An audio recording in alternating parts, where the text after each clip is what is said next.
One of the staples of South Indian cooking are Moringa leaves or drumstick leaves. These leaves are great in that they have a lot of antibacterial properties to them, and they're also chock full of nutrients.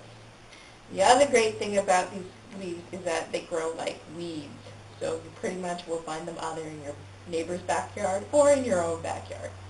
So if you're at the market and there's nothing good there and your cupboards are completely bare, you can go to your neighbor and say, hey, can I get a bunch of these leaves? Or even go to your own backyard and get a bunch of these leaves and make a great stir fry from them or a great curry from them.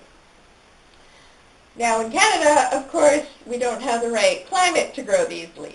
So what we actually did was we went to a Sri Lankan store, which is on Fraser and 45th, called THUOC, and we got, every couple of weeks they usually have these leaves. So we usually buy them and we make either curry or a stir fry from them, and it gives us a little bit of a feeling of home.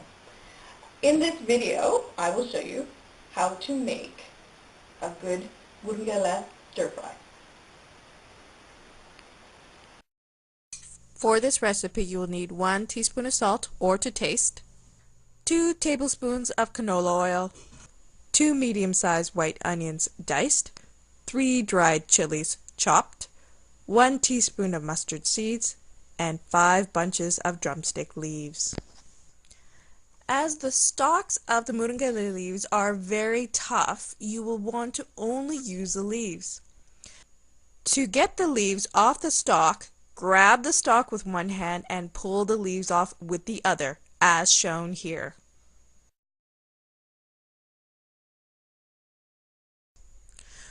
Once you have taken all the leaves, wash them thoroughly with water, and then drain them with a colander.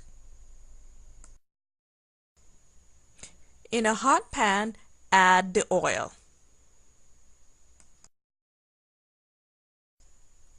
When the oil is nice and hot, add the mustard seeds. When the mustard seeds start popping, add the red chilies and the onions.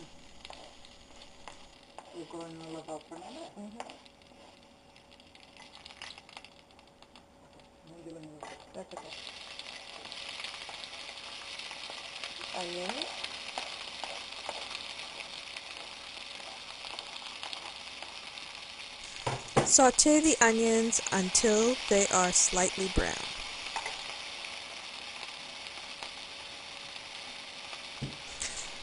When the onions are slightly browned, you can go ahead and add the Moringa leaves.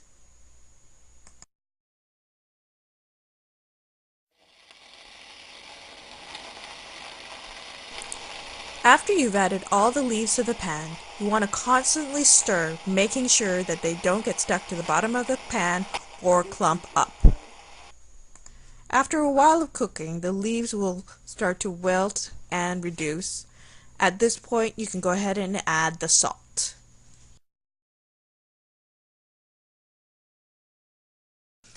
After adding the salt, keep sautéing the leaves. You will find that as you cook, water will start coming out of the leaves. You will want to keep cooking the leaves until all the water has evaporated. After all the water has evaporated, the leaves should look like this. At this point, the dish is done and you are ready to eat. So the version of the Moringa stir fry that we just showed you is completely vegetarian.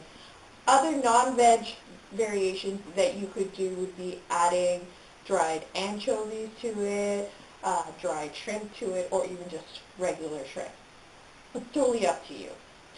And the way that we usually eat it is with some rice and some curries, or you can also have it with some roti, or you can even actually have it plain because it's quite flavorful on its own. I hope you cook this dish and get a real sense of what South Indian cooking is like. Thank you.